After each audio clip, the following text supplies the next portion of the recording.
নমস্কার। কলাকানন শিল্প ও সাংস্কৃতিক গ্রুপের ইউটিউব চ্যানেলে আপনাদের সকলকে স্বাগতম। আমরা টিম কলাকানন, আর আমাদের অন্যান্য বিভাগের মধ্যে অন্যতম এই বিভাগ কাহিনী বাহিনী। রহস্য, রোমাঞ্চ, প্রেম, কৌতুক এবং ভয়ের সাথে জুড়ে থাকুন আমাদের এই কাহিনী বাহিনী সিরিজের সাথে।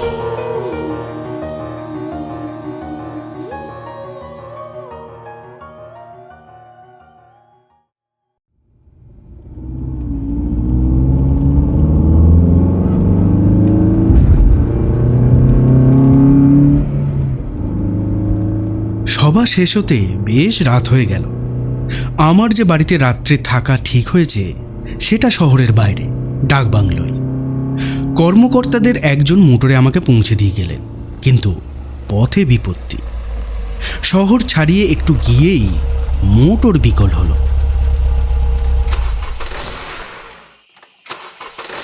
আধ ঘন্টা ধরে অনেক চেষ্টা করেও মোটর চালু করা গেল না। ঘড়িতে রাত তখন 11:10। কর্মকর্তা বললেন, মুশকিল হলো দেখছি। এক কাজ করা যাক, সামনেই রাজা বাহাদুরের বাড়ি, রাতটা সেখানেই কাটানো যাক কি? ফিকে জ্যোৎস্নায় বিরাট অট্টালিকার অস্পষ্ট কাঠামো দেখা গেল। মস্ত বড় লোহার ফটক। কর্মকর্তা ফটকের এপার থেকে চিৎকার শুরু করলেন, দারোয়ান, দারোয়ান, এই দারোয়ান! অনেকক্ষণ ডাকার পর আধবুড়ো এক দারোয়ান এসে দাঁড়ালো। কর্মকর্তাকে চিনতে পেরে সেলাম করলো। নিচের দুটো ঘর খুলে দাও, মোটর খারাপ হয়ে গেছে, আমরা রাতটা এখানেই কাটাবো। এখানে রাত কাটাবে? তাহলেই হয়েছে। দারোয়ান বিড়বিড় করে কি বলল, তারপর কোমরে বাঁধা চাবির গোছা থেকে চাবি বের করে দুটো ঘর খুলে দিল।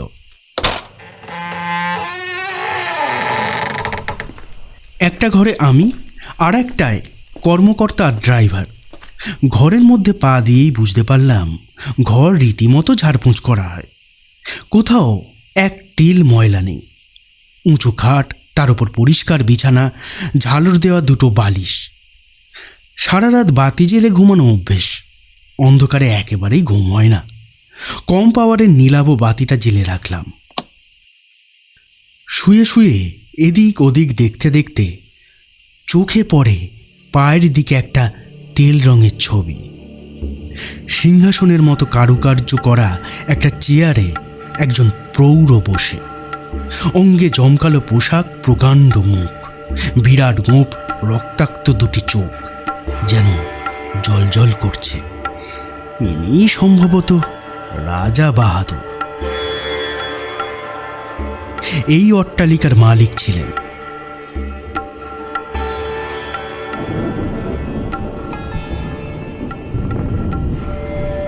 বাইরে বৃষ্টির শব্দ, গাছের পাতায় পাতায় নূপুরের আওয়াজের মতো। একসময় ক্লান্ত হয়ে ঘুমিয়ে পড়লাম।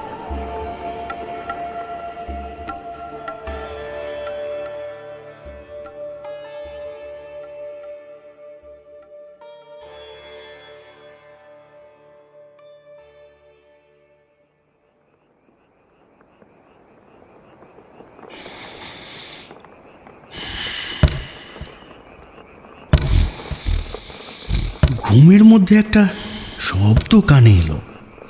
প্রথমে মনে হলো ঝড়ের বেগে জানলার পাল্লা কাঁপছে। তারপর মনে হলো কে যেন দরজায় ধাক্কা দিচ্ছে। এত রাত্রে কে দরজা ঠেলছে?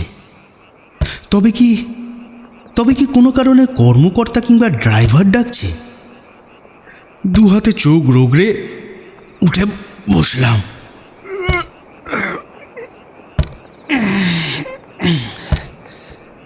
না, যেদিকে দরজা, শব্দটা সেদিক থেকে আসছে না। ফিরতেই সারা শরীর কেঁপে উঠল।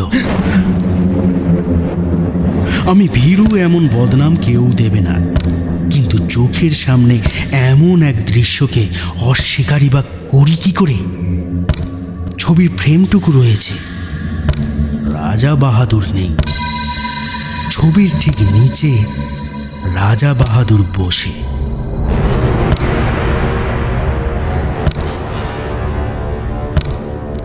এক পোশাক, এক ভঙ্গি, নিশ্চল নিথর, তবু হাতের মোষের শিঙের ছুরিটা মেঝের ওপর ঠুকছেন। আমার মনে হলো শরীরের সমস্ত রক্ত জমে বরফ হয়ে গিয়েছে। চিৎকার করার শক্তিও হারিয়ে ফেলেছি। চুপচাপ বসে রইলাম। বাইরে ঝড়ের গতি আরো উদ্দাম। হঠাৎ এক সময় শব্দ করে দরজাটা খুলে গেল। হাওয়ার ঝলকের সঙ্গে দীর্ঘ কৃশ চেহারার একজন ঘরের মধ্যে এসে ঢুকল। এগিয়ে আসতে দেখতে পেলাম লোকটার খালি গা আর ময়লা ধুতি হাঁটুর উপর তোলা, মাথায় মোটা টিকি। এদেশের চাষাভুষো লোক বলেই মনে হলো। লোকটা রাজা বাহাদুরের সামনে গিয়ে দাঁড়াতেই ভ্রুকুটি ফুটে উঠল। আমি ঠাকুর প্রসাদ। ঠাকুর প্রসাদ, এখানে এত রাত্রে কি দরকার? আমার ছেলে শিবপ্রসাদ কই? শিবপ্রসাদ? তা আমি কি করে জানবো? তুমি জানো? তোমার লোক তাকে ধরে এনেছে। আমার খাজনা বাকি ছিল, 2 সাল ধরে দিতে পারছি না। তাই তোমার লোক আমার ছেলেকে ধরে এনেছে। বলো বলো, কোথায় সে? কোথায়? বল। মনে হলো রাজা বাহাদুর যেন একটু অস্বস্তি বোধ করলেন। একবার খোলা দরজার দিকে দেখলেন, এই আশায় যদি তার কোনো পাইক এ ঘরে এসে পড়ে। কিন্তু না, কেউ এলো না। এই গভীর রাতে ঝড় বৃষ্টির মধ্যে সবাই বোধহয় নিশ্চিন্তে নিদ্রা যাচ্ছে। কেউ এলো না দেখে রাজা বাহাদুর বললেন, আমি তোমার ছেলের কথা জানি না, তুমি যেতে পারো। যাবার জন্য আমি আসিনি। ঠাকুর প্রসাদের গলায় যেন সিংহ গর্জনের সুর। তার মানে? আমি প্রথমে ভাবলাম বুঝি বিদ্যুৎ চমকালো। না, বিদ্যুৎ নয়।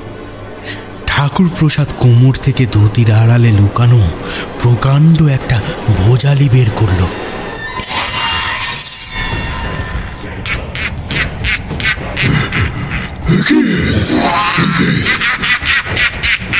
রাজা বাহাদুর আর্ত কণ্ঠে চিৎকার করে উঠলেন, শিবপ্রসাদকে আমি চাই, নইলে তোমাকে প্রাণে বাঁচতে দেব না। বলো বলো, শিবপ্রসাদ কোথায়? বলো।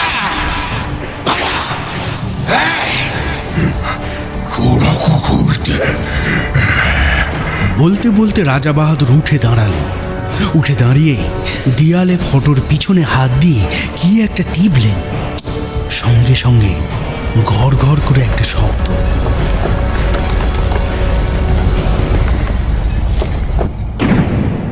রাজা বাহাদুর সেই দিকে আঙুল দেখিয়ে বললেন, ওই যে চোরাকুঠুরে, তোমার ছেলে ওইখানেই আছে।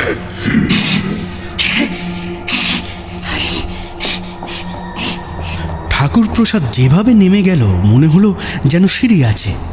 একটু পরেই একটা আর্তনাদ শোনা গেল।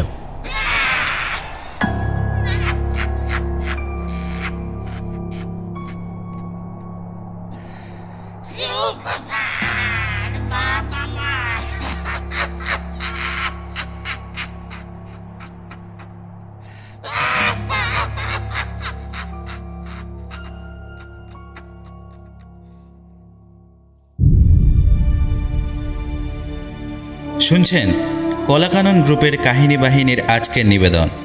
প্রখ্যাত লেখক সাহিত্যিক হরিনারায়ণ চট্টোপাধ্যায়ের লেখা ভুতুড়ে রাত।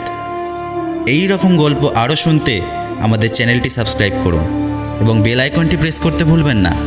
এখন শুনতে থাকুন আজকের গল্প।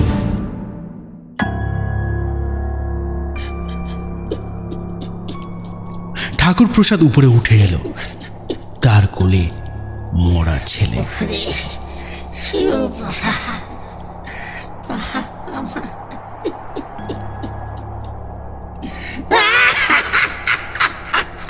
তার কান্নার শব্দে আমার বুকের ভিতরটা কেঁপে উঠল। মরা ছেলেকে মেঝের ওপর নামিয়ে রেখে ঠাকুর প্রসাদ সোজা হয়ে রাজা বাহাদুরের মুখোমুখি দাঁড়ালো। বজ্র গর্জনে বলল,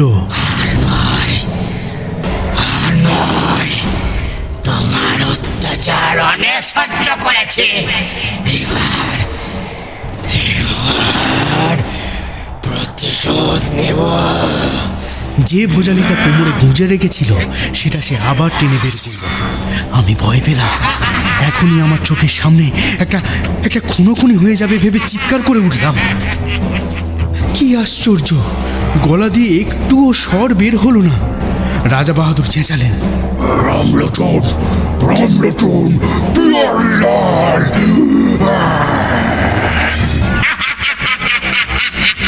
ঠাকুর প্রসাদ জোরে হেসে উঠল। কেউ আসবে না, সবাই যাত্রা শুনতে গেছে। সেই খবর পেয়ে আমি এসেছি। ভগবানের নাম স্মরণ করো।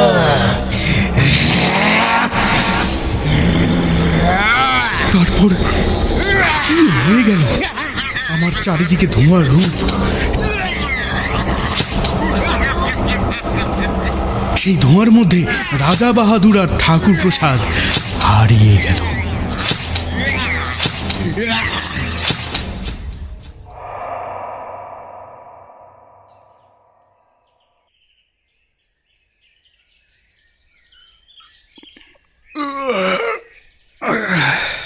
ঘুম যখন ভাঙল তখন সবে ভোর হচ্ছে।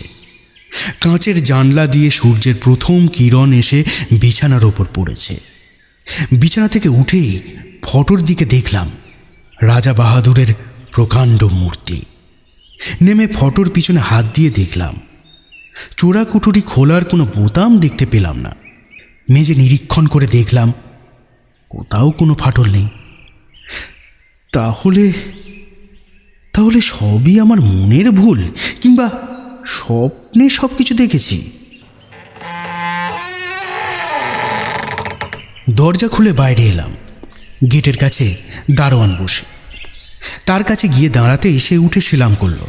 তাকে সোজাসুজি প্রশ্ন করলাম, আচ্ছা এখানে চোরা কুঠুরিটা কোথায়? দারোয়ান চমকে উঠল।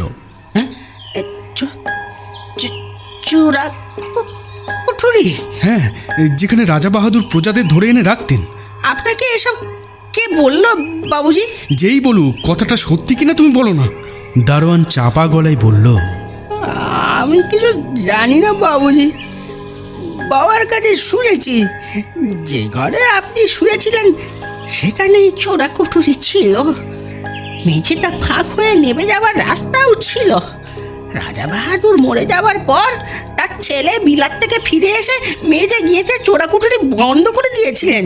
আচ্ছা রাজা বাহাদুরের ছেলে কোথায় থাকেন? কলকাতায়। মাঝে মাঝে 10-12 দিনের জন্য এখানে আসেন। আচ্ছা আর একটা কথা, বলুন বাবুজি। রাজা বাহাদুর কিভাবে মারা গেছেন? দারোয়ান তখনই কোনো উত্তর দিল না। এক দৃষ্টে আমার দিকে চেয়ে রইল। কি হলো বলো বলো। দারোয়ান প্রায় কেঁদে ফেলল। আমি কিছু জানি না বাবুজি। আমার বাবার কাছে শুনেছি তিনি এক প্রজার হাতে খুন হয়েছিলেন, যে প্রজার নাম ঠাকুর প্রসাদ।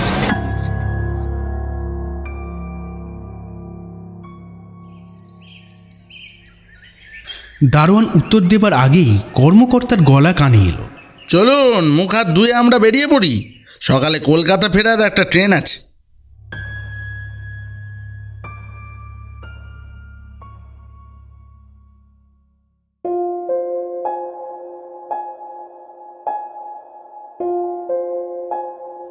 তারপর অনেক বছর কেটে গেছে, কিন্তু সে রাত্রে সে দৃশ্যের কথা আমি ভুলতে পারিনি। এখনো মাঝরাতে ঘুম ভেঙে চমকে জেগে উঠি। রাজা বাহাদুরের চিৎকার কানে আসে। রামলোচন, রামলোচন, পিয়ারলাল! সঙ্গে সঙ্গে ঠাকুর প্রসাদের উৎকট হাসি। ঠাকুর প্রসাদের পায়ের কাছে মোড়া ছেলে, হাতে উদ্যত ভজালি। সে রাতে নিছক স্বপ্ন দেখেছি এ কথা মন মানতে চায় না। অতীতের একটা ঘটনা চোখের সামনে ঘটেছিল, এ বিষয়ে আমার কোনো সন্দেহই নেই। কিন্তু কি করে এটা সম্ভব হলো, এর উত্তর আমার জানা নেই।